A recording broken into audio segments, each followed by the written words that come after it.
صباح الخير على احلى رجاله.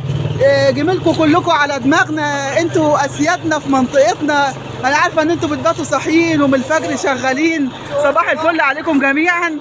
ونسمع بقى كده وانت بتنادي على الناس عشان ينزلوا لك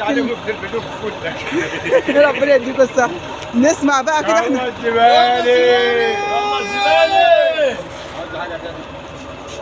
هل الناس بتستجيب ولا برضه بيرموا في الشارع بعد انتوا ما تمشوا؟ الناس بترمي الزباله بعد انتوا ما تتعبوا كده. بعد ما بنقدمش بيرموا الزباله تاني. طيب يعني انت تقول بقى للناس، وجه لهم رساله كده، قول لهم بقى كده يستنوكوا كل يوم وما يرموش في الشارع عشان نحافظ. ماشي. احنا بنتمنى ان كل الناس تستناكم ما يرموش في الشارع، لان الارض متكلفه انترلوك ولسه مصروف عليها، وكلنا عايزين نحافظ على نظافه الشارع. في رعايه الله، مع السلامه.